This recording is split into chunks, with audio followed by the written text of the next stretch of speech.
Hello everyone. I'm Rakshit Pandey. I'm currently pursuing my BTech in Electrical Engineering from IIT Madras.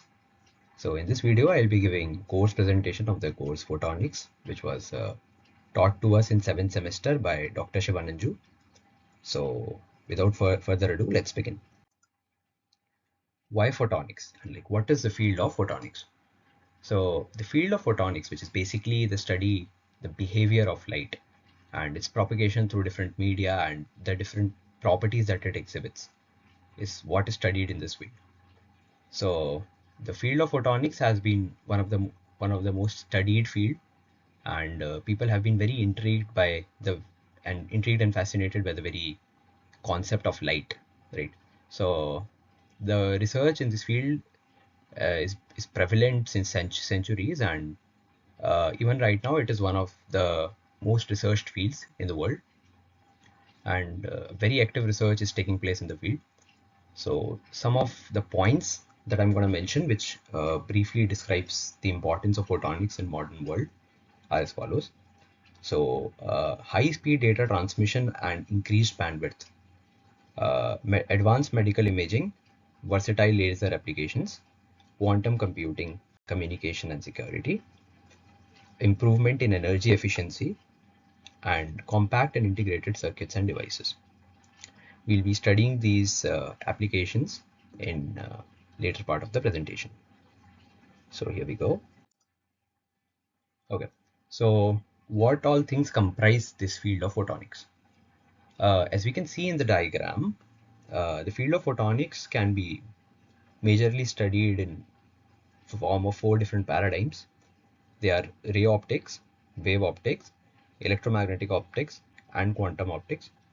And as we can see here, wave optics encompasses ray optics, which is encompassed by EM optics, and which is further encompassed by quantum optics. So we'll start the study of photonics by studying ray optics. So what is ray optics?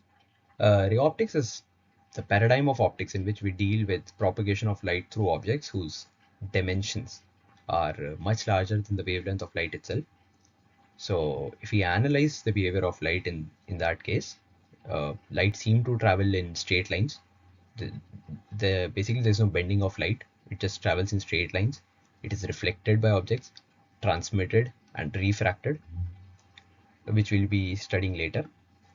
So two of the greatest pioneers in the field of ray optics are Sir Isaac Newton and Sir Pierre de Fermat. Yeah. So why ray optics is also called geometrical optics. So in ray optics, light is described by rays that travel in different optical media in accordance with a set of geometrical rules. Hence, it is also called geometric optics. The two basic laws of reflection of light that we study in ray optics and are of utmost importance are the first is the incident ray, the reflected ray, and normal to the point of incidence. They all lie in the same plane. And the second one, the angle of incidence is always equal to the angle of reflection. No matter if the surface is smooth or surface is rough, surface is bumpy or whatever it is, if we draw normal at the point of incidence on the surface and we assume that the condition of ray optics is met, that is the dimension of that object is much larger than the wavelength of light, then in that case the angle of reflection with respect to the normal will always be equal to the angle of incidence with respect to the normal. Laws of refraction, which are also famously called Snell's law. So if a ray of light travels from optical medium of refractive index N1 to an optical medium of refractive index N2, the following law, which are also called laws of refraction, they hold true. That the first is the incident ray, the refracted ray, and normal to the point of incidence, they all lie in the same plane. And second is the angle of incidence theta1 and the angle of refraction theta2 are related by a mathematical relation, which is also called the Snell's law. N1 sine theta1 equals to N2 sine theta2, where theta1 and theta2 are the angles made by the incident and the refracted ray with respect to the normal at the point of incidence. So next we move on to the study of optical fibers. So what are optical fibers? Optical fibers are the cylindrical waveguides which are made of low loss materials such as silica glass. So basically in the modern world, optical fibers form backbone of modern communication. So any long range communication between two continents or between any two places which are far apart from each other are being made with the help of optical fibers, which are very efficient. The losses are very low, and yeah, and they are cost efficient. So we are going to study optical fibers. So the basic structure of optical fiber is that it has a central core in which the light rays are guided, and an outer cladding which embeds the core, and it is made of a material of slightly lower refractive index than the core. So let's assume that the refractive index of core is N1 and that of cladding is N2, and the radius of optical fiber is A.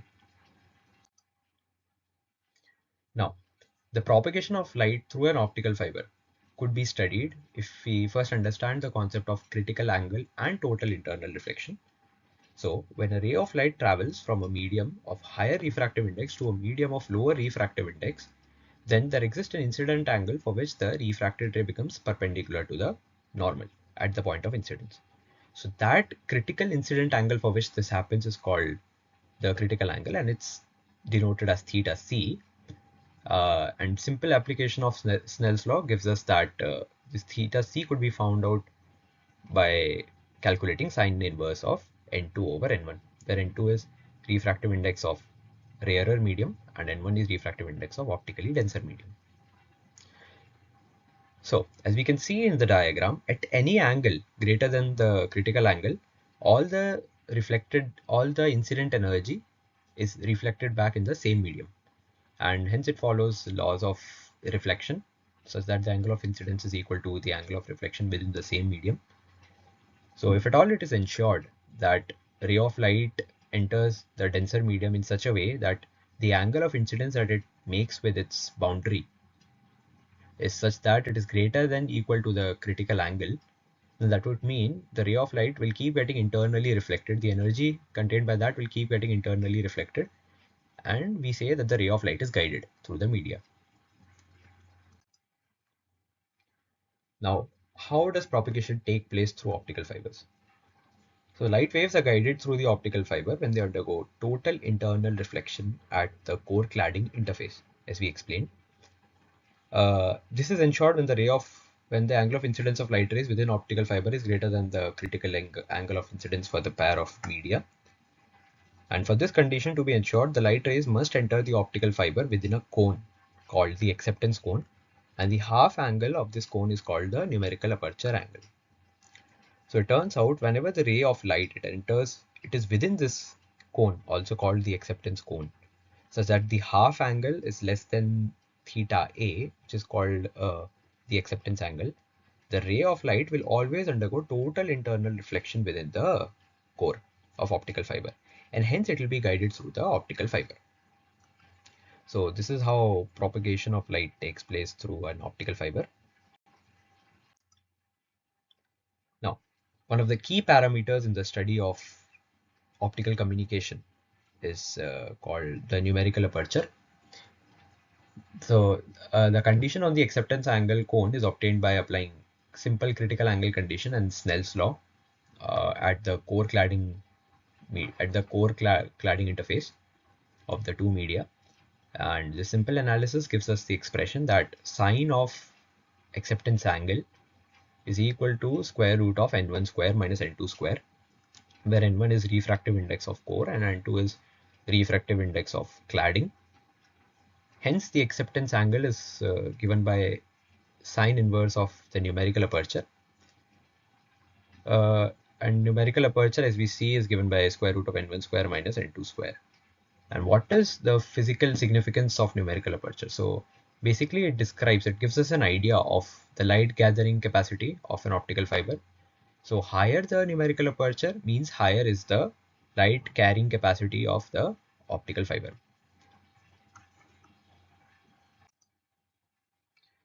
Next, we discuss a very important concept in the field of study of optical fibers, and that is the modes in an optical fiber. So what are the modes in an optical fiber? So modes are basically the paths that light rays take when propagating along the fiber. And there are two modes of propagation through an optical fiber. One is single mode and the other is multi-mode. So in single mode of propagation of light, the rays travel along a single path inside the optical fiber, as the name suggests. And in case of multi-mode fiber, multiple light rays or modes propagate simultaneously, and each light ray reflects at a slightly different angle inside the fiber core. As a result of which, these different rays of light have different group velocity, which will result in some loss related effects that we are going to see later. So continuing on this note, now we are going to analyze how we quantify the behavior of an optical fiber. So one of the parameters which is important for studying the optical fiber is numerical aperture. And now the second very important concept that we are going to study is called the V parameter, and how V parameter is related to the number of modes of an optical fiber.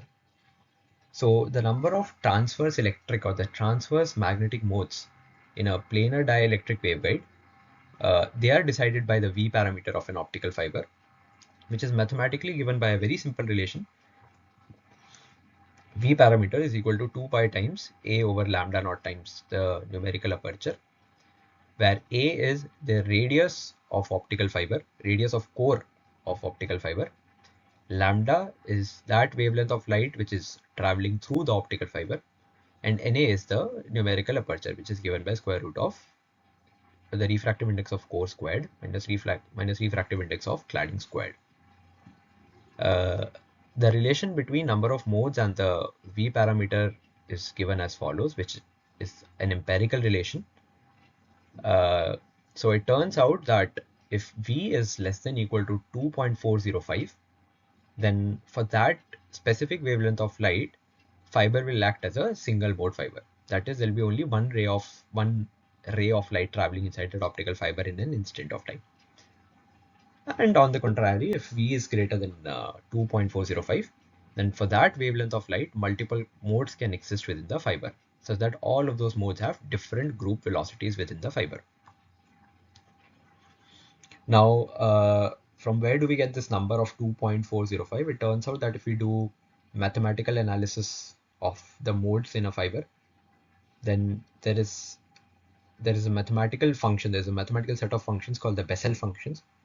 And when we find the zeros of those Bessel functions, the first zero of that Bessel function occurs at the value 2.405.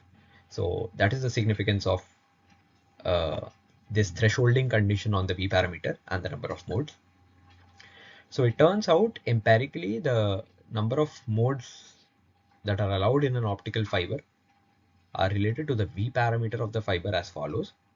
The number of modes is equal to 4V square over pi square plus 2, which can be approximate. For a large V number, we can approximately write it as 4 over pi square times V, 4 over pi square times V square, 4 over pi square times V square.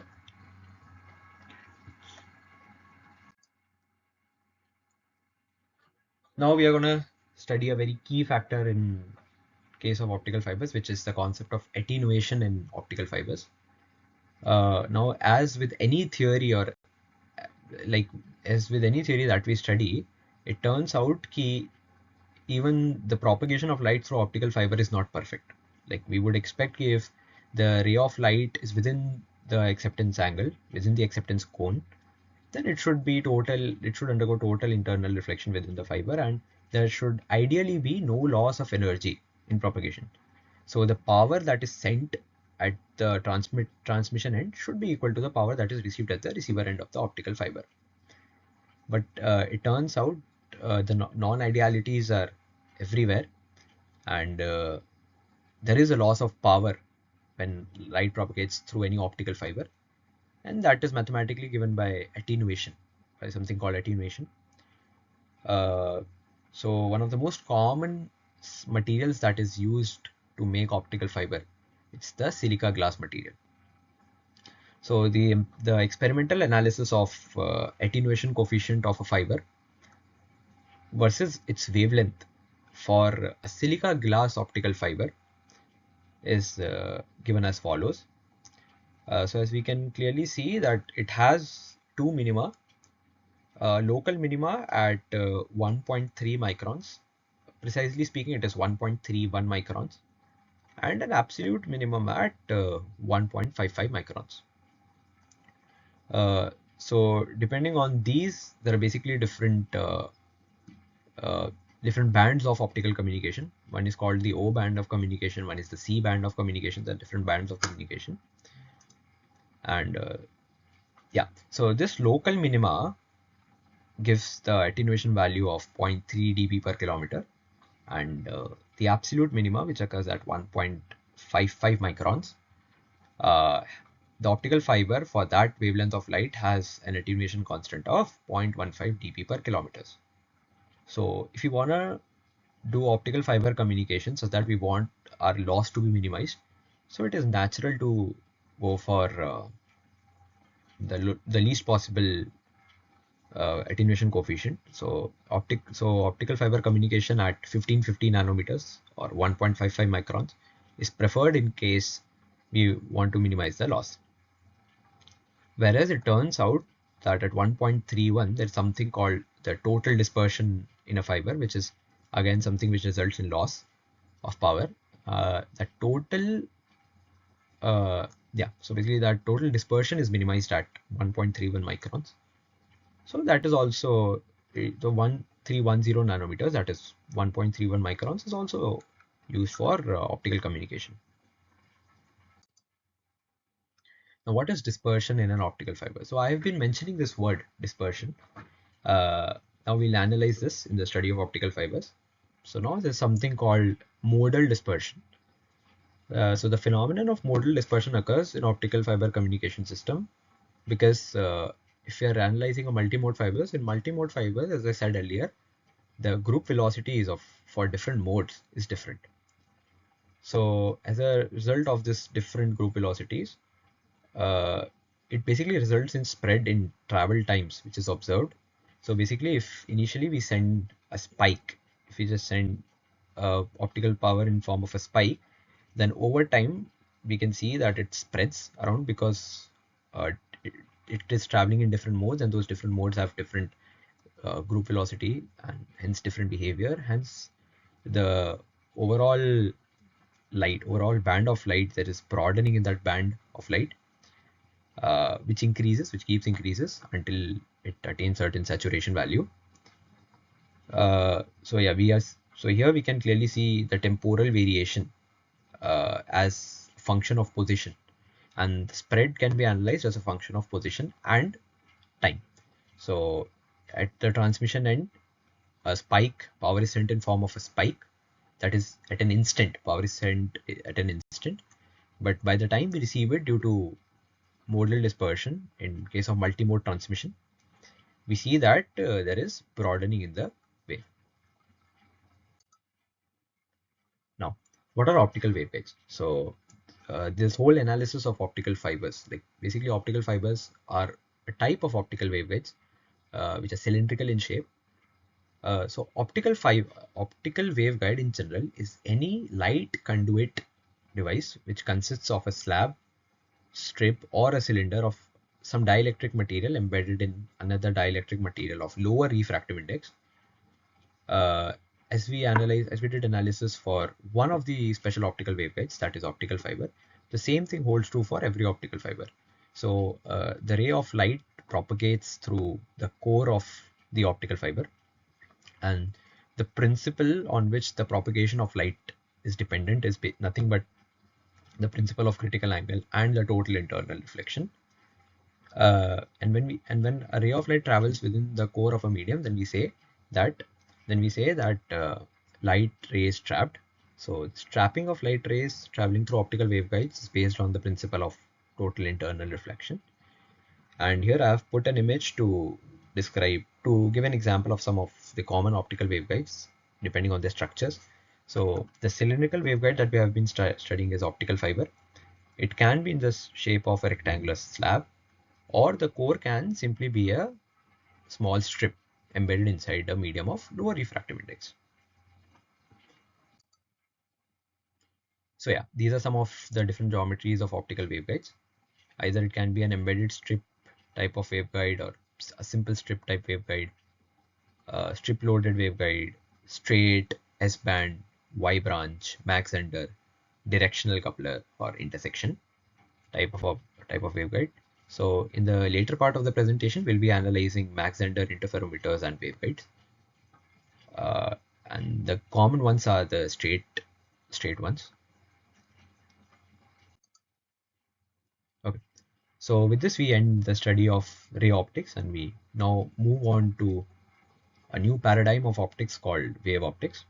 So this paradigm of optics deals with the study of light waves that propagate through and around objects whose dimensions are close to the wavelength of light.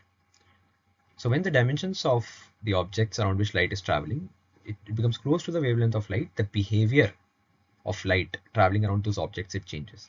So light no more travels in perfect straight line, the light rays, as we assumed in case of ray optics, but rather the light rays start bending around the obstacles, around the boundaries of those obstacles. Clearly, it cannot be explained with ray optics. So we are going to analyze it using wave optics. So two of the greatest pioneers in the field of wave optics are Sir Christian Huygens and Sir Thomas Young. So what is wave equation? So wave equation is an optical wave is described mathematically as a real function of position and time in space, which is mathematically written as u, r, t, where r is its position at some time t. And this is known as a wave function. And this wave function, it turns out it satisfies the following partial differential equation. The Laplacian of u is equal to 1 over c squared times the second partial derivative of u with respect to time. This is very famous equation in the field of photonics, in the field of wave optics, which is called the wave equation. And naturally, different solutions can be obtained for this wave equation. So it's natural to not assume that it will have this partial differential equation will have only a single solution, a single unique solution, but rather it turns out that it has multiple solutions for multiple mathematical solutions which characterize different types of waves. We'll be looking at some of those waves. So first is the plane wave. So this wave equation is also called the Helmholtz wave equation, given by the physicist Helmholtz. It is the simplest solution of the Helmholtz wave equation in any homogeneous media. So a plane wave is a type of wave which has planar wavefronts such that the wavefronts are parallel to each other. Now what are wavefronts? Wavefronts are nothing but the locus of points which has same phase. So yeah, so a plane wave naturally, so these planar wavefronts would mean कि if we analyze any plane, so in that plane at any point the phase of light will be same. If you compare any 2 points, the phase of light at those 2 points will be same. So this is what characterizes a plane wave. So basically the structure of these wavefronts are what characterizes the solution to Helmholtz equation. So the different types of waves are basically nothing but a product of these different types of wavefronts. So mathematically, a plane wave could be simply written as a function of position as a times exponential e to the power minus say k vector dot r vector, where r vector is the position vector for the wave, and k vector is one of the characteristics of wave theory, which is nothing but 2 pi over lambda, which is also called wave number. And this a is in general a complex vector, a constant complex vector in space. So if we are at a certain position in space, then at that position we can analyze the time dependent behavior of this wave, and the thing which will characterize that is this a vector. The second commonly studied solution of Helmholtz wave equation is spherical wave. So it's a type of wave which emanates from a point and spreads around such that it has concentric spherical wavefronts in space. And it turns out that intensity is inversely proportional to the square of distance, because we know that the intensity is proportional to the square of complex amplitude of a wave, and the wave equation is given by as a function of r vector. The waveform is a naught over r e to the power minus j k vector dot r vector, and since k vector and r vector are in same direction, the dot product just simply becomes k into r. And since the complex amplitude is inversely proportional to r, the intensity, which is square of this complex amplitude, will be inversely proportional to square of distance. Yeah. So next we study a very important concept. Now we are going to analyze two very important concepts of light, of very important concepts in wave theory. One is diffraction and the other one is interference. So what is diffraction of light? So when any optical wave it is transmitted through an aperture in an opaque screen and travels some distance in free space, its intensity distribution, which is obtained, is called the diffraction pattern.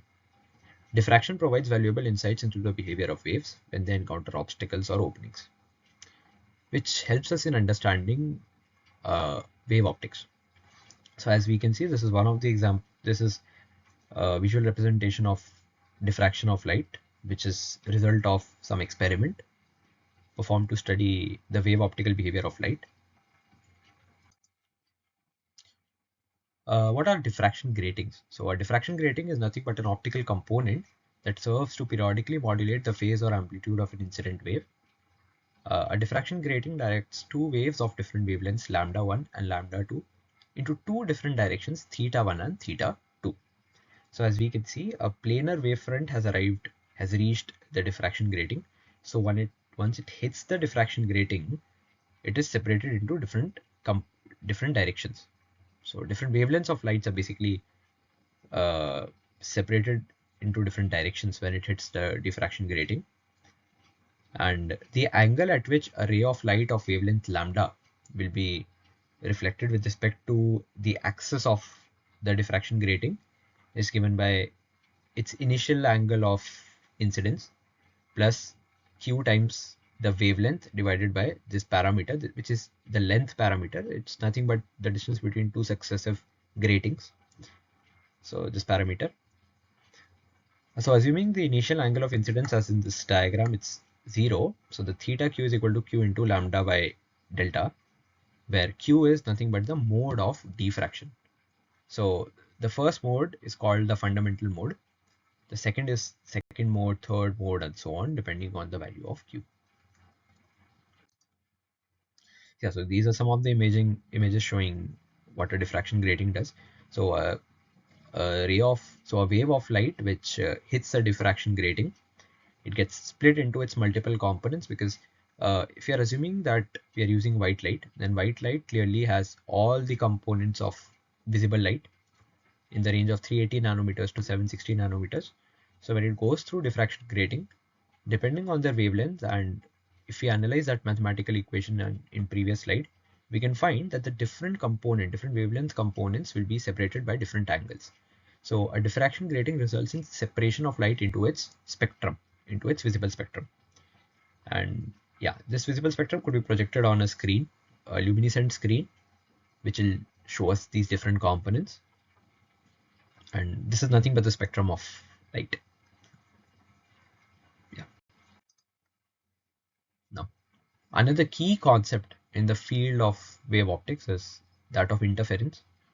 So interference is more mathematical than the analysis is more mathematical than diffraction.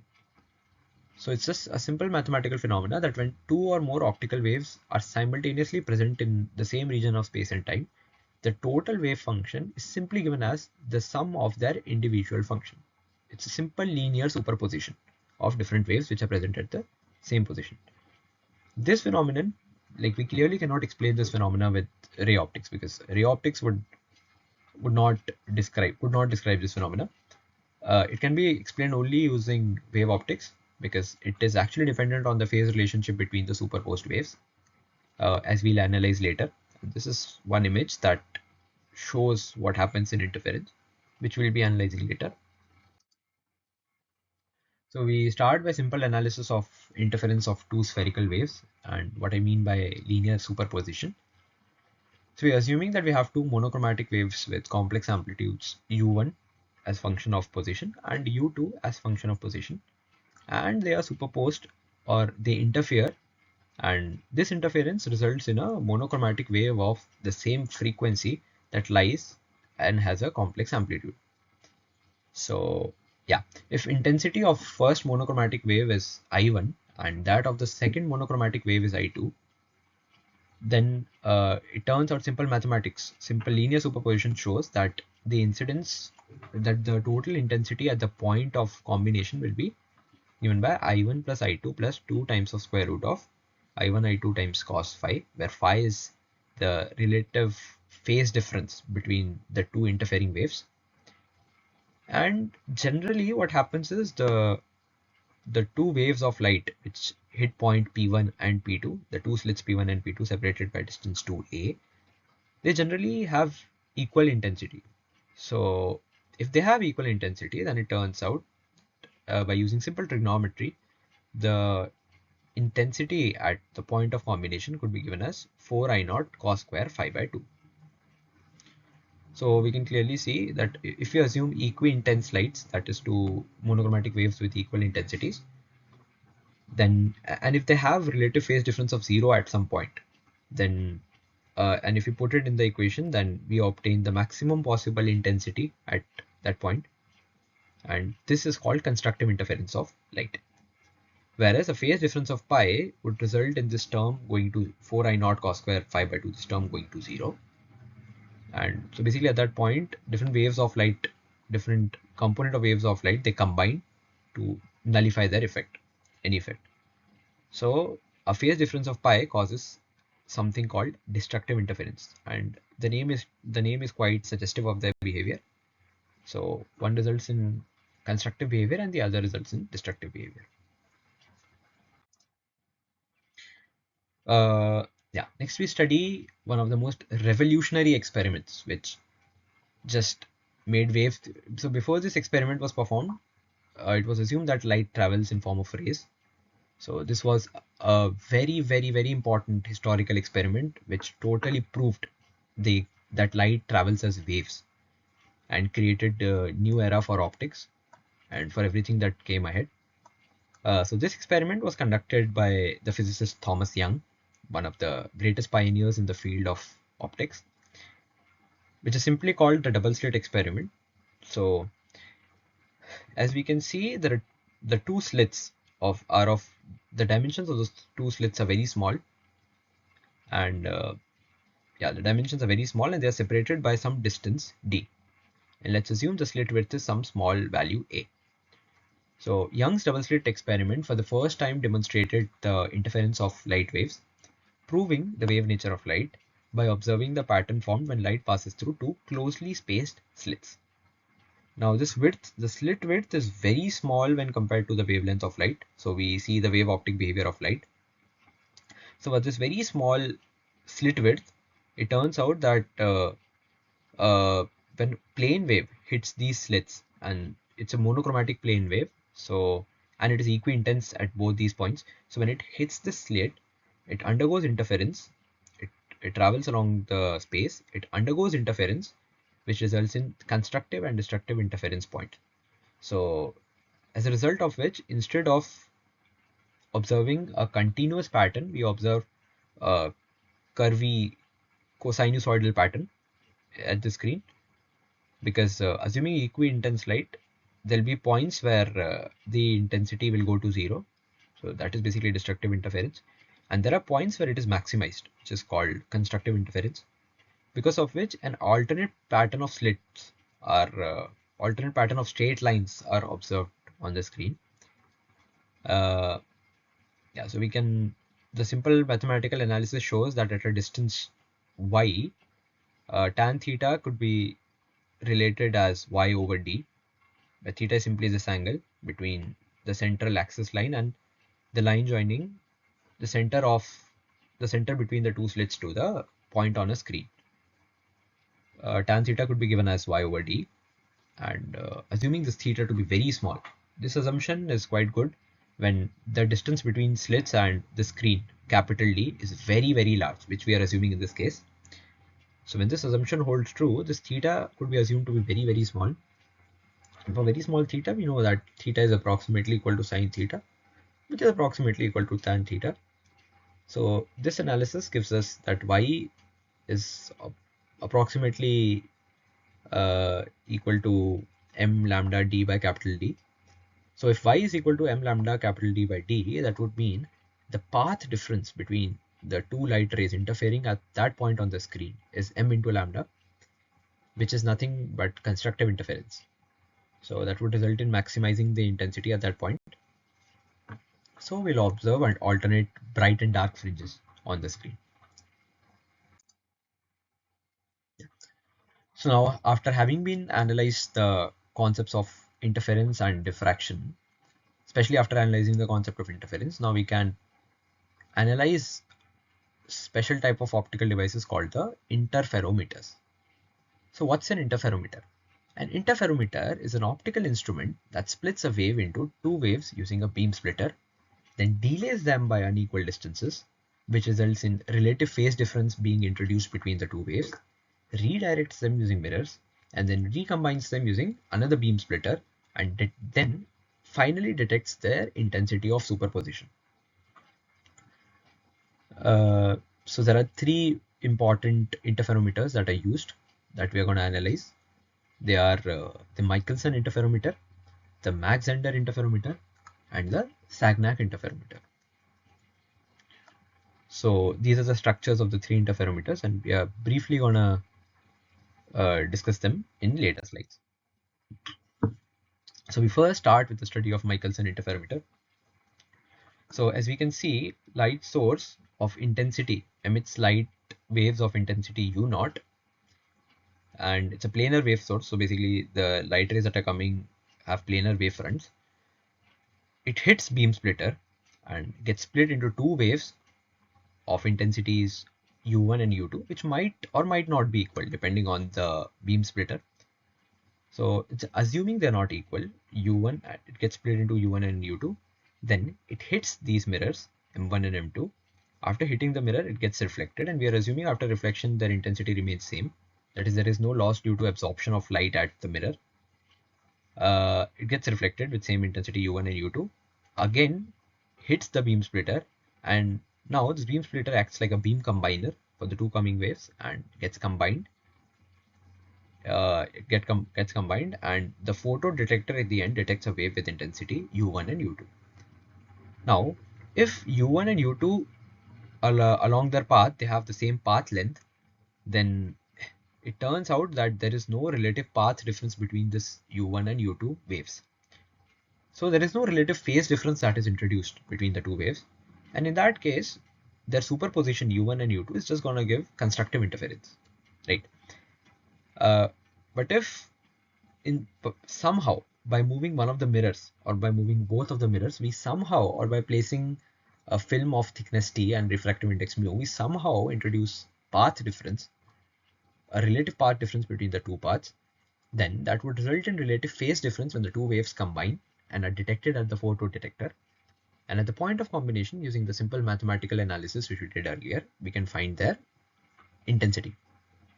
So yeah, assuming that this beam splitter splits these two lights and they have equal intensities U naught, and they undergo constructive interference, then the intensity detected by the photo detector will be 4 times U naught, which we studied earlier. And if it turns out that the path difference is such that the phase difference introduced is pi, then photo detector will not detect any intensity of light. So basically we assume, so in that case we say that the distance is such that the interference has nullified the effect of two waves. So one of the critical applications of Michelson interferometer is something called optical coherence tomography, briefly, which can be abbreviated as OCT. So it's a simple interferometric technique for profiling a multi-layered medium and for measuring the reflectance and depth of each of its boundaries. And it simply makes use of the Michelson interferometer, and it's nothing but it's simply based on the difference in the path of light. because of different media. So when it goes from media 1 to media 2, the total distance traveled by that light will be higher. And if that will also help us in estimating the depth, because since the total distance will change, we can, at the detector, we'll observe some intensity of light. So assuming equi-intense light at equi-intense light at detector, we can do our simple mathematical analysis and find the phase difference between the two lights. And after finding the phase difference between the two lights, we can analyze the path difference. And once we know the path difference, we can actually approximate the depth of one of the samples. And we can do this for all the samples. Plus, there are some more detailed analysis that is done, which we are not going to discuss right now. Next, very popular interferometer is Mach-Zehnder interferometer, which works on exactly the same principle as the Michelson interferometer. In waveguide based Mach-Zehnder interferometer, phase difference between the sensing arm and the reference arm occurs when the effective refractive index of the guiding mode in the sensing arm is changed, resulting in an intensity modulation caused by interference. So, yeah, the two arms are called the sensing arm and the reference arm respectively. So when a monochromatic ray of light it enters the two arms, if we introduce a medium of refractive index, effective refractive index n, then that results in an additional path difference along the two paths, which were initially of same length. So there should not have been any difference. But now since we have put a medium of some refractive index, so it results in some path difference. And at the point of combination, that is at the optical detection unit, as we can see in the diagram, at that point of combination, there'll be some relative phase difference because of the path difference, and we can observe different intensities. So again, after splitting, we assume the two beams of light will be equi-intense, and at the optical detection unit, we can do simple mathematical analysis, and it will turn out that if we continuously vary the refractive index at the sensing arm, we'll observe a co-sinusoidal pattern of intensity. So one of the applications of Mach-Zehnder interferometer is what we call thermo-optic switching. So they are based on thermo-optic effect, which is change in the refractive index that is caused by temperature variation of the material. So a thin film metal heater deposited directly on the waveguide is used to control the temperature of the material in one of the interferometer branches. And because of the thermo-optic effect, when this temperature is changed, there's something called temperature gradient, that is dt by dn, relative change in temperature with respect to relative change in the refractive index. So when this temperature changes, the refractive index changes, which results in a different path length along the sensing arm. The path length along the reference arm remains same. So there is a net path difference which is introduced at the point of combination. So there's a net phase difference, and which results in a co-sinusoidal intensity pattern at the detector. Next popular interferometer is the Sagnac interferometer, which we are going to study very briefly. So it is based on something called Sagnac effect. What is a Sagnac effect? So Sagnac effect pertains to the relative phase difference between two beams of light that travel on an incident path in opposite direction within a rotating frame. So optical gyroscopes are what commonly make use of Sagnac interferometers. The light propagating in the direction of rotation will take longer than the light propagating in opposite direction, which is quite intuitive to understand. So let's assume that initially the two waves of light, they follow along the same path and the frame is not rotating. So the total distance that the two waves have to cover is exactly the same. But when I start rotating the frame, then with respect to the rotating frame, that is in the reference frame of the rotating frame, we can clearly see that the ray of light which travels along the path along which it is rotating will take more time to reach the same point than the one which is traveling in the direction opposite to the direction of rotation. So this results in a relative difference in path length, and which brings out a relative difference in phases of the two waves. And again, we observe interference. So next we study the electromagnetic optics.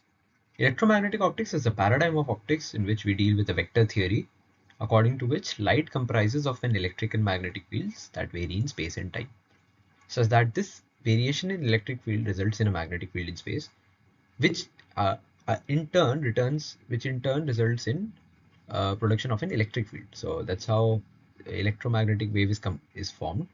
And yeah, as we discussed earlier, the electromagnetic waves encompasses the wave and ray optics. Uh, so yeah, so one of the greatest pioneers in the field of optics is Sir James Clerk Maxwell, who totally revolutionized the field of photonics, the field of optics, the study of optics by bringing out the electromagnetic theory of optics, which is one of the greatest theories in physics. And as we saw earlier, the electromagnetic optics encompasses wave optics and ray optics. And in one line, it simply says that light waves travels as electromagnetic waves.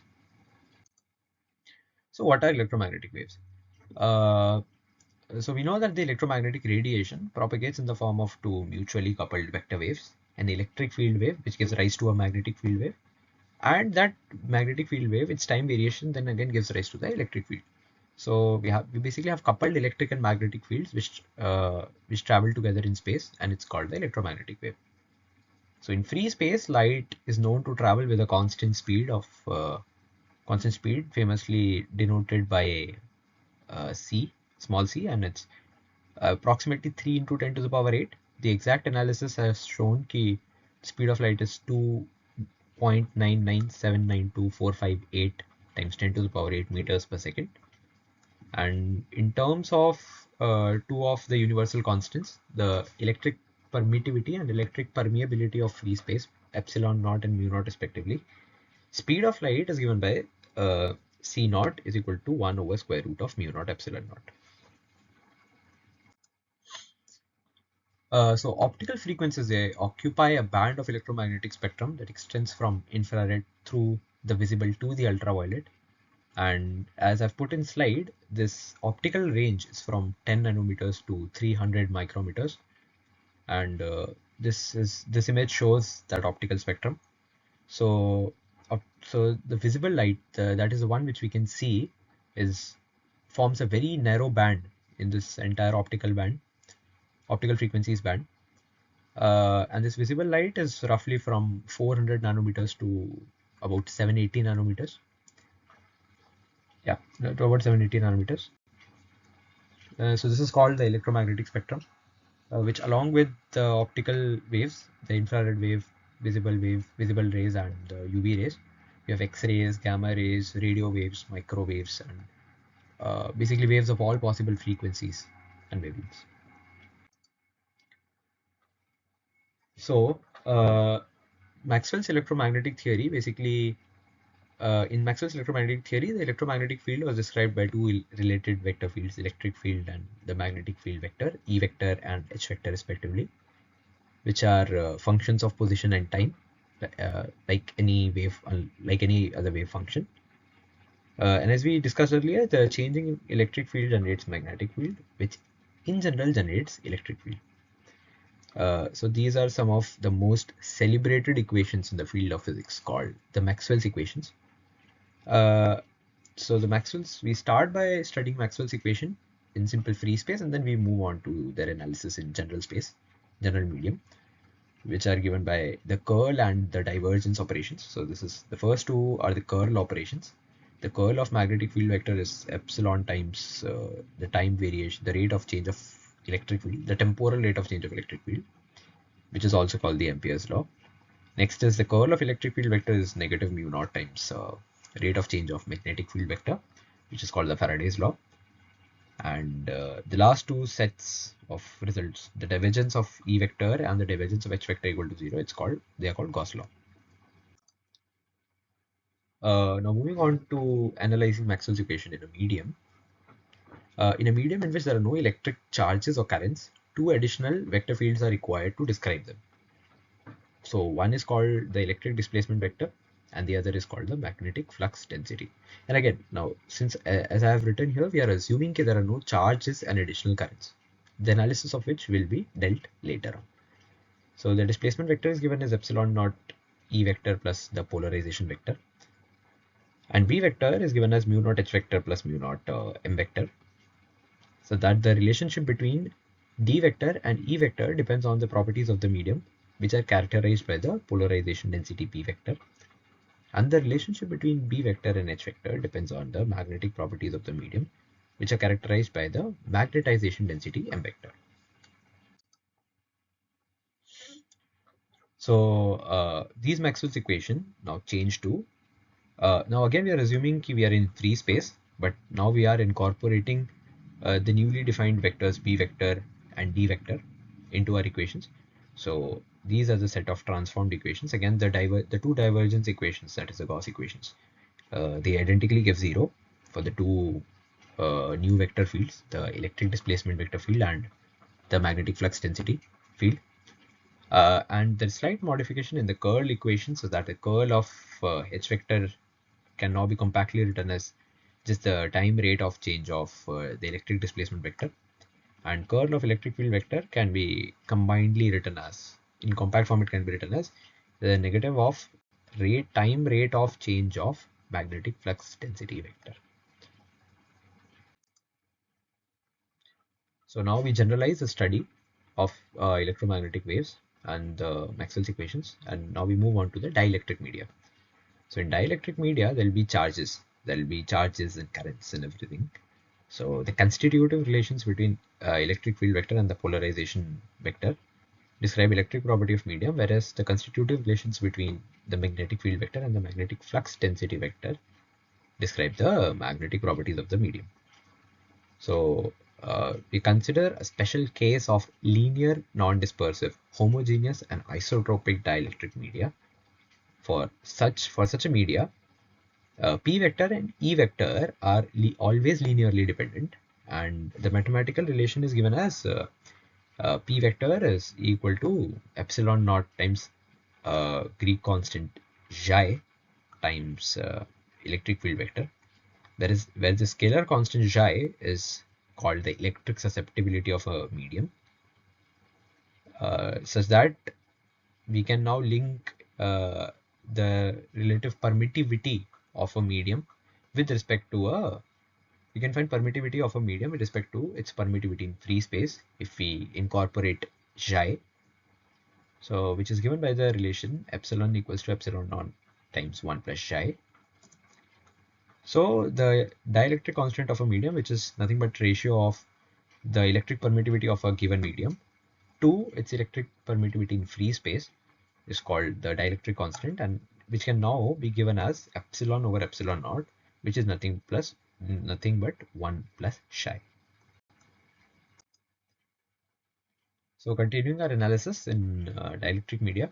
So the refractive index, we very well know that the refractive index of a media is defined as the ratio of speed of light in free space to the speed of light in that media, which is given as NO equal to C naught over C, which is nothing but square root of mu epsilon over mu naught epsilon naught. Now assuming it to be a non-magnetic medium, this assumption basically helps us in, like, now we can assume, if you're assuming it's a non-magnetic material, we can actually assume that the relative permeability mu of the medium is almost equal to the relative permeability of free space. They won't be exactly equal, but we are considering them to be almost equal for a non-magnetic media. As a result of which, now the refractive index can be written as square root of the dielectric media, the dielectric constant of the media, which is nothing but square root of 1 plus electric susceptibility of the media, that is square root of 1 plus xi. Now there is a mathematical quantity in electromagnetic theory which is called the impedance of a media.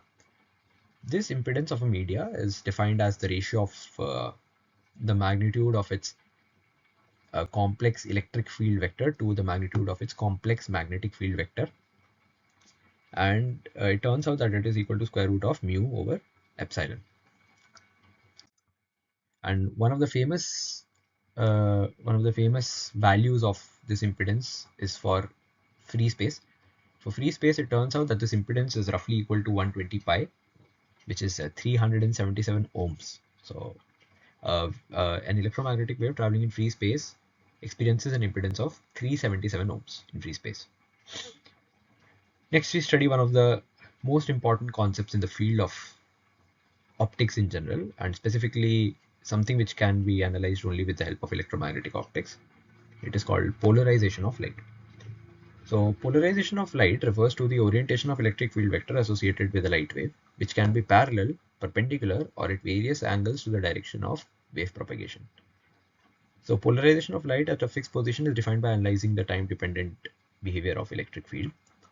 For a plane electromagnetic wave propagating in the plus z direction, uh, in general it can be written as E vector times e to the power minus kz, where E vector is a complex vector, complex electric field vector given as Ex x cap plus Ey y cap times e to the power j phi.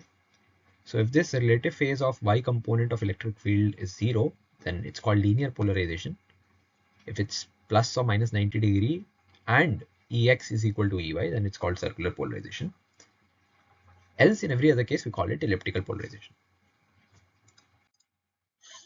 Now, what's a linearly polarized light? So, linearly polarized wave is also called a planar polarized wave, and it corresponds to a phase difference between Ey and Ex of 0 or pi. So, in that case, if at a certain coordinate in space, certain z coordinate in space, if we analyze the electric field vector in plane, if we analyze the temporal behavior, that is the time varying behavior of the electric field vector, then the relation between the electric field vector's x component and the y component is what's going to give me the polarization behavior of light. So if the relation is a linear, if the relation is linear, that is Ey can be written as plus minus some slope times electric field x component, then it's called linearly polarized light. Circularly polarized light. So for phase difference of plus or minus 90 degree, and assuming that the magnitude of x component and the y component of electric fields are equal, the time variation analysis of electric field, which rotates in a clockwise direction for phase equal to minus 90 degree, when we view it from the direction towards which wave is approaching, the light is then said to be right circularly polarized wave. And for phi equal to plus 90 degree, it's called a left circular polarized wave. So to make it simple, if you assume that the ray of light is traveling in plus z direction, and we know it's a circularly polarized wave, and we want to find if it's left circularly polarized or right circularly polarized, all we want to know is if I see the time variation of that electric field standing in a direction such that light is coming towards me, then will I see it is like the time variation is in clockwise direction or anti-clockwise direction. So if it's in the clockwise direction, then it's called right circularly polarized wave, and if it's in the anti-clockwise direction, it's called the left circularly polarized wave. Similarly, for any other case, it's called elliptically polarized wave. Uh, Again, like circular polarization, elliptical polarization can also be either left elliptically polarized or right elliptically polarized, depending on the phase difference. Yeah. Now, what are polarization devices? So, if you assume the complex envelopes of two electric field components to be A1x and A1y, and those of the output wave be A2x and A2y, then they are in general related by their weighted linear superpositions given by this vector equation. Hence, the input-output vectors are called the Jones vectors, and the square matrix T, which relates the input and the output field vectors, it's called the Jones matrix, which plays a very important role in analyzing these polarization devices. So for this case right here, so let's assume that it has x and y component such that the magnitude is a and a along the two directions, and the Jones vector is this matrix. Jones matrix is 1 0 0 0. Then a2x and a2y will be a comma 0. So basically now I'll just have an electric field which is in the x direction, and then its component in y direction will be 0. So this is a case of linearly polarized light, and light is now linearly polarized along the x direction. What are wave retarders? So a wave retarder is an optical device that transforms a wave with field components a1x and a1y into another with components a1x times e to the power minus j tau times a1y, thereby delaying the y component with respect to its x component by leaving x component unchanged. So it is therefore called wave retarder because one of the components of light is now delayed with respect to the other component, whereas For other component, there is no difference. There's no delay, phase delay for the other component. So that's why we call them wave retarders. So in this case of the diagram, if we see, if this device at the center, if it's a wave retarder, then we see that once the ray of light passes through it, the linearly polarized light becomes circularly polarized. And this happens, in case of something called a quarter wave retarder, which introduces phase difference of pi by 2. So in this case, there's no change in the x component. So the x component is called the fast axis and the y axis is called the slow axis of wave retarder. Half wave and quarter wave retarders.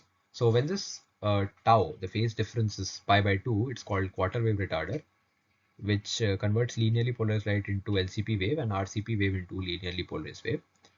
And we can clearly see in the diagrams, if this tau is equal to pi, it's called a half wave retarder, and it converts linearly polarized wave into a 90-degree rotated linearly polarized wave.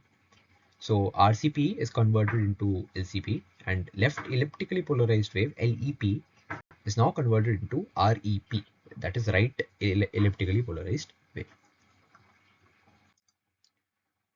Now, what is the importance of polarization? Now, there are certain behaviors which could be explained only if we consider the concept of polarization. So basically, the amount of light that is absorbed by certain material is sensitive to their polarization. Light scattering from matter is generally polarization sensitive as well.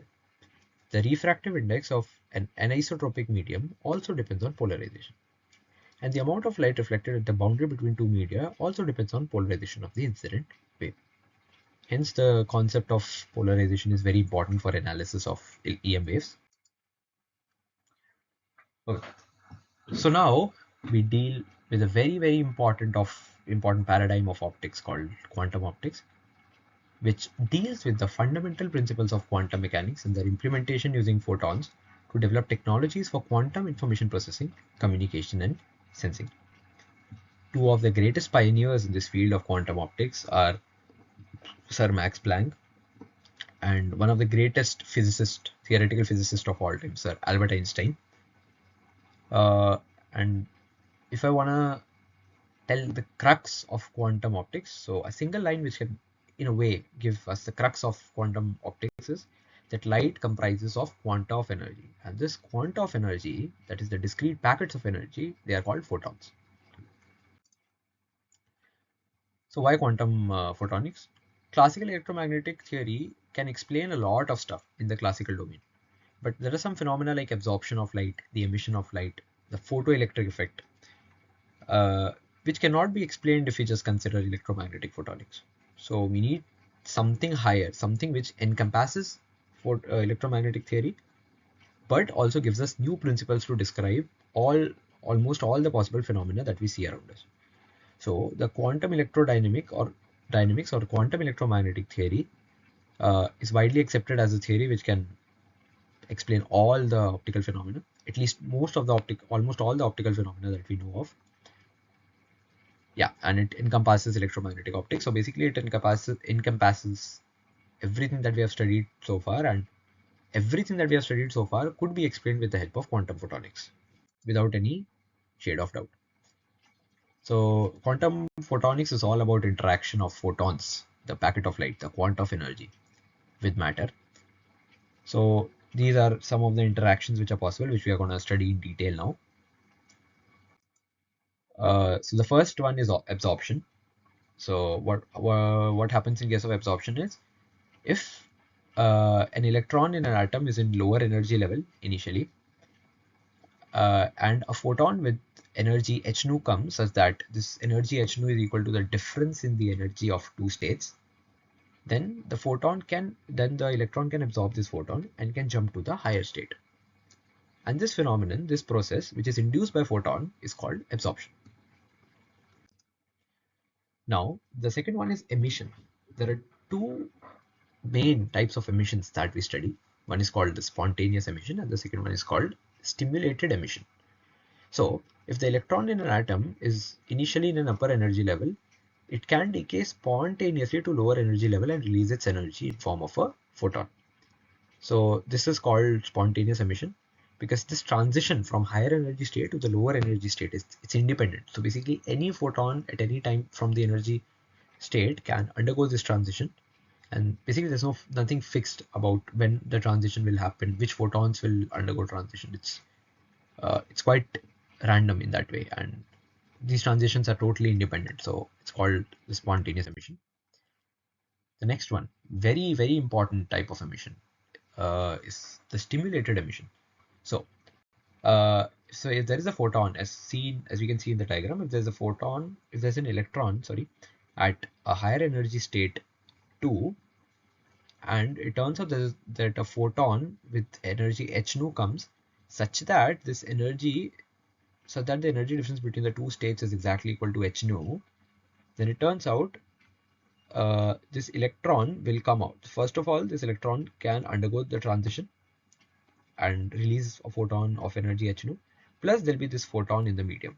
So what we can say is now we have a clone photon. So initially there was only one photon which was going by of some energy h nu, but now along with that photon there is one more photon of the same energy. So we can almost say that there is cloning of this photon, which is nothing but due to the emission, and this emission is in a way triggered by the photon that comes.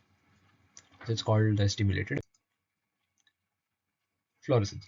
So fluorescence is the phenomena that a material emits light at one wavelength when you illuminate it at other wavelengths. So assuming that a material is illuminated at a wavelength of 400 nanometers, let's say, which is in the optical band and is visible light, it may very well happen that despite absorbing 400 nanometer light, it might emit light at a wavelength of 500 nanometers and not at 400 nanometers. So that there is this possibility. And this, for the substances which show this property, are called fluorescent substances or fluorophores. And this principle this phenomenon is basically called fluorescence. So a fluorescent material absorbs light at lower wavelength and always emits light at a higher wavelength. So now I have put some pictures to show some examples of some fluorophore materials, that is the materials which show fluorescence. So one of the naturally occurring pigments found in plants is chlorophyll, and biologically there are two types of chlorophylls, chlorophyll A and chlorophyll B. So chlorophyll, as we can clearly see, it shows the fluorescence behavior. That is, it can absorb wavelength at 400 nanometers and it can emit at 550 nanometers, which is very different wavelength from what it has absorbed. So the chlorophyll A and B, it shows fluorescence. And some historically popular chemical fluorophores are fluorescein, rhodamine, and cyanine. And yeah, these are some of the common fluorophores, some historically significant and some biologically occurring fluorophores. Now we come to one of the most important concepts, one of the most important practical applications of the study of quantum photonics, and that is laser. So the word laser, this abbreviation, it stands for light amplification by stimulated emission of radiation. It is a device that emits light through a process of optical amplification, which is based on stimulated emission of electromagnetic radiation. So these three gentlemen, Towns, Basov, and Prokhorov, they developed the principle of laser, and for this revolutionary work, they received Nobel Prize in 1964. Now we'll briefly analyze the working mechanism of laser. So the stimulated emission allows photon in a given mode to induce an atom whose electron is in upper energy level to undergo transition to a lower energy level. So the thing that we studied, right, the clone photon, it almost looks like in the optical mode, a clone photon is released whenever a photon passes by, which is nothing but due to the stimulated emission of photon, because the electron makes transition from higher energy state to a lower energy state. Yeah, and this clone photon has same frequency and direction and polarization as the initial photon. So the first demonstrated laser was the one by Ted Myman, and it's called the ruby laser. So it was the first type of laser that was actually constructed in 1960 by gentleman T.H. Myman. The ruby laser is used to produce red light at 694.3 nanometers wavelength. Now, the working principle of laser, it is basically dependent on a phenomenon called population inverse. So in a default state, what happens is that is at the room temperature condition, and in the normal condition, what happens is the number of charge carriers will always be higher in case of lower energy band than the higher energy band, right? Because if they are in the higher energy band, they have higher potential energy, they're less stable, and they have the tendency to come down to the lower energy band, and in the process they release a photon. But what is population inverse? So population inverse is inverting this default state. So basically, if I can ensure, if somehow I can cause a change that the number of charge carriers are higher in a higher energy state than the lower energy state, then I'll call this population inverse. So it is very essential ingredient in achieving laser amplification. So we know that the clone photons are released when the electron makes transition from higher energy state to a lower energy state in presence of a photon, right? So if you have more electrons which can make transition to a lower energy state, then a lot of clone photons will be released in the optical mode. And when a lot of clone photons of same characteristics, same frequency, wavelength, polarization, and everything, and direction, when they are released in the same medium, it causes very high, very large amounts of optical amplification, which is basically the principle of laser. So, and certainly it's a non-equilibrium situation, because in a steady stable state, population inverse should not exist. More number of charge carriers, electrons should always be in the lower energy band, but population inverse causes this configuration to invert. So naturally, since it's a non-equilibrium situation, it cannot be achieved naturally. So there should be a source of power to excite the electrons in an atom to undergo a transition from lower to higher energy level. This pumping can be achieved optically, electrically, or chemically, and once this pumping is done, population inverse occurs. So now we briefly study the working principle of ruby laser. So ruby is nothing but so the chemical structure is like the chromium ions in their +3 oxidation state. They are embedded in Al2O3, which is sapphire, and basically ruby is sapphire in which chromium ions replace small percentage of the aluminum ions. So a ruby rod may be optically pumped from level 1 to level 3 by surrounding it with helical flash lamp or by enclosing it together with a linear flash lamp. The flash lamp emits white light, a fraction of which is absorbed by level 3, which is quite broad, resulting in excitation of the chromium +3 ions to level 3. And these excited chromium +3 ions rapidly decay from level 3 to level 2. Why? Because this level 3 is very unstable compared to level 2. So the time duration for which they can remain in level 2 is substantially higher. It's quite higher when compared to level 3. And now since the pumping is being performed from level 1 to level 3, so naturally there is decrease in the number of electrons in level 1 and there is a good increase in the number of electrons in level 3. So the number of electrons are reducing in level 1. Since level 3 is very unstable now, very rapidly the electrons are transitioning from level 3 to level 2. So this level 1 now has less number of electrons because they are being pumped to level 3. And since level 3 is unstable, the electrons are coming down to level 2. So as a result of which, if we compare level 1 and level 2, the two adjacent energy levels, it happens that there is a population inverse now, because the number of electrons have reduced and they've gone to level 3, which because of being unstable has pushed these electrons to level 2. The electrons have come down to level 2. So now there are more number of electrons in level 2 when compared to level 1. And these are indirectly the electrons which have gone from level 1 to higher level. So now we have achieved population inverse. So these excited Cr plus ions now rapidly decay from level 3 to level 2. They remain in level 2 for substantial time and they undergo spontaneous emission to level 1. And in case of ruby laser, it turns out the energy difference between level 3 and level 2 is such that it corresponds to a wavelength of 694.3 nanometers. Okay, so now we briefly study semiconductor optoelectronics. So semiconductor optoelectronic devices serve as photon sources.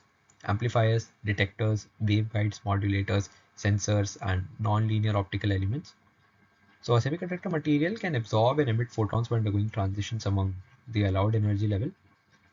Now again, there can be two types of semiconductor materials, the direct band gap and the indirect band gap semiconductors, which I'll briefly describe now. So if the point, if the difference between valence band and the conduction band is such that the electron which makes a transition to conduction band is such that the conduction band point is not directly above the valence band point, is displaced by some distance, then it's called indirect band gap device. And as we can see in the figure, I've put direct band gap devices. So an electron that will make transition from a valence band, the highest level of valence band, to a lowest level of conduction band, it's a direct vertical transition. So it's called a direct band gap device. What are PN junction diodes? So it's just a homojunction between a p-type and an n-type semiconductor, and it acts as a diode. So these diode can now serve as rectifiers, logical gates, voltage regulators, or tuner. And in optoelectronics devices such as an LED, laser diode, photodetector, or solar cell, etc., they all use a PN junction diode. Different modes. So PN junction diode could be operated in forward bias mode, could be operated in a reverse bias mode. So depending on the mode of operations, the different devices are configured. Different devices are created. These optoelectronic devices, so that depending on the different mode, they result in different amounts of current, and which results in their behavior. So briefly, I'll describe LED now. So LED is just a normal PN junction diode, but it is not capable of emitting light. It has light emission properties. So yeah, so like an ordinary diode, LED works when it is forward biased. So when LED is forward biased, the potential barrier between the P and the N junction, it gets reduced, and the electrons and holes, they combine at the depletion layer or the active layer. So what's a depletion layer? A depletion layer is a layer that is formed between the P and N junction. It's a very small layer. Like the thickness of it depends on whether it is a forward biased device or a reverse biased device. So when PN junction diode is forward biased, the width of the depletion layer, it reduces, as a result of which the electrons and hole can easily combine from P and N side at the depletion layer. Yeah, and this recombination results in emission of wavelengths. And this kind of emission in case of LED is spontaneous emission, whereas in case of lasers it turns out that it is stimulated emission. So so because of it being spontaneous emission, there is a spectral width of this wavelength. It's not a monochromatic wavelength. So if it looks, so let's say for a green LED, it's not exactly one wavelength. It is some band of wavelengths, but it looks green. But mostly it's the green component, so it looks green. And laser has the direction property. It is well direct. The laser energy is well directed in a given direction. Whereas in case of LED, since it is spontaneous emission, the emissions are made in every direction with almost equal probability. So they're made in every direction, independent. So that one emission is independent of the other emission. As a result of which, it does not have direction property, the directional properties like laser. So the energy cannot be focused like in case of lasers. So we have been using photodetectors throughout this study of photonics, and now we'll briefly give examples of some types of photodetectors and their working principle. So what happens in case of a photodetector? So these photodetectors, they actually work on a very famous phenomenon called the photoelectric effect, which was very well mathematically explained by Albert Einstein in 1905 in his revolutionary paper, for which he even won the Nobel Prize in 1921. So a photodetector is a device which measures the photon flux or optical power by converting the energy of absorbed photons into some measurable form. And this measurable form, in general, is electric current. So what happens is when a photon of certain radiant energy, it is incident on the surface, then the electrons, in case, there's something called work function, which is dealt in great detail in solid device physics. So if this energy is more than the work function, then there is a good possibility that this electron will absorb the photon and will escape the surface of metal, which is called the photoelectric effect. And when this electron hits the positive terminal of my photodetector device, a current is generated called the photocurrent. That photocurrent now is generated in my electric circuit. So that's how photodetector basically works. So it works on the principle of photoelectric effect. Photons are incident on the surface. If energy is more than the work function for the metal surface or the semiconductor surface, the electrons are emitted. These free electrons now become part of electric circuit and result in photocurrent. Now this photocurrent is detected, and if photocurrent is more, that means the intensity or the photon flux density incident on the metal is high. And if the intensity of photons being incident is low, then this photocurrent is lesser. So which helps in this measurement of electric current now helps us in detecting giving us an idea of the relative photon flux density, if it's high or it's low. So some common photodetectors are thermal detectors, photoconductors, and photodiodes. So a photodiode is just a PN junction when so in which the reverse current increases when it absorbs photons. A thermal detector operates by converting photon energy into heat as a result of the time required to effect a temperature change. Therefore, thermal detectors are generally inefficient and slow in compared with photoelectric detectors. Yeah, because certainly the amount of time that it will take to heat up to a certain level just with the help of photons is quite high. So that's why its efficiency is lower for thermal detectors. What are photoconductors? So these are devices which are based on a phenomenon called photoconductivity, which I'll briefly mention. What is photoconductivity? So when a photon, so let's consider a semiconductor device with a band gap. So when a photon of energy h nu strikes an electron in the valence band, and the energy is such that it is sufficient for the photon to jump to conduction band. So now this electron jumps to the conduction band, and this results in creation of an electron hole pair between the conduction band and the valence band. So now in this way, because of the incident photons, this is created because of these photons, uh, multiple electron hole pairs are created. So now when an external electric field is applied, that is connected to an external voltage source, this device, then these electrons and photons will move in opposite direction. And this movement, the relative movement of electrons and photons in opposite directions, will result in a photocurrent in the circuit. And that photocurrent will now travel in the circuit, and basically this is how it will work. So photoelectric effect, which we were describing earlier, was for the metals, but photoconductivity is for semiconductor materials. So these are the examples that I've involved of thermal conductor. The first one is thermal conductor, thermal photodetector. The second one is photoconductivity example, and the third one is simple PN junction diode. Now, what are phototubes? So the photodetectors, which are based on photoelectric emission, take the form of vacuum tubes called vacuum photodiodes or phototubes. So as you can see in the diagram, I'll explain it with the help of diagram. When we see in diagram, a photon of energy h nu strikes something called a photocathode. Now this results in photoelectric effect, and an electron may be emitted from the surface. Now when this electron is emitted, uh, it strikes these surfaces, the horizontal surfaces called the dinodes. They are the cesiated oxide surfaces, and cesium has very low work function. So what happens is when this electron strikes with some energy, it can very well happen that it can result in some other electron to join the previous electron, and which results in, so this photoelectron impact, uh, because of this impact on cesiated oxide surfaces called dinodes, which are maintained at higher potentials, more electrons are released. So it results in a cascade of electrons, very high multiplication of the number of electrons, because each electron now is capable of generating two more electrons. So this results in some multiplication factor in case of a phototube. So now what are photodetect? Now what are some figures of merit of photodetector? So one is simply quantum efficiency, which is nothing but the ratio of number of electron hole pairs generated to the number of incident photons.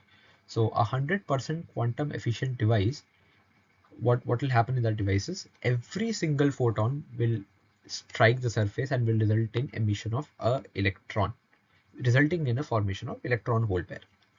And yeah, but in general, but practically it can never be one. So a quantum efficiency of 0.3, that is 30%, is basically says that the 30% of photons which strike the surface, only 30% are able to generate an electron hole pair. Now there's something called responsivity, which relates the photocurrent generated in the circuit to the optical power that is incident on it. So yeah, this is given by the simple mathematical relation relating responsivity and quantum efficiency, where responsivity is equal to quantum efficiency times the wavelength divided by this factor of 1.24. And here we are assuming that this wavelength is in nanometers. So this is a curve for some of the devices, curve of responsivity versus wavelength. So clearly responsivity is a function of wavelength. And one of the most common devices is indium gallium arsenide or indium phosphide. So we can see as wavelength is increased, responsivity keeps increasing and attains a maxima at some point, and it is true for all the devices.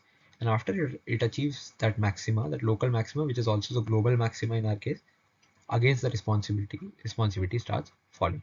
So a device will be most responsive for that wavelength for which the responsivity is highest.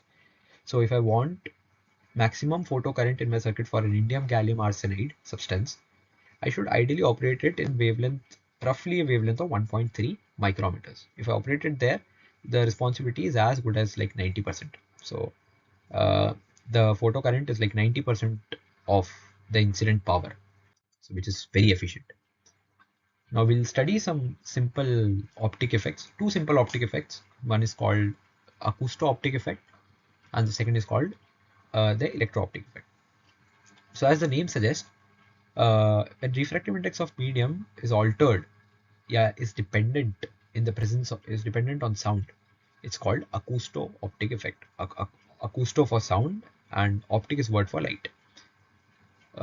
So in the regions where the medium is compressed, the density is higher and the refractive index is larger, and where the medium is rarefied, the density and refractive index both are smaller. So this simple theory of acousto-optic deals with perturbation of refractive index, which is caused by sound, and with the propagation of light through perturbed time varying inhomogeneous medium. Now simply we'll study electro-optic effect. So the electro-optic effect is a change in refractive index that results from application of a steady or low frequency electric field. An electric field applied to an anisotropic optical material modifies its refractive index and thereby the effect that it has on polarization light passing through it. So in presence, basically to put it in short, in presence of electric field, when the refractive index of the medium changes, we call it electro-optic effect. So two of the most commonly known and studied electro-optic effect phenomena are the Pocel's effect and the Kerr effect.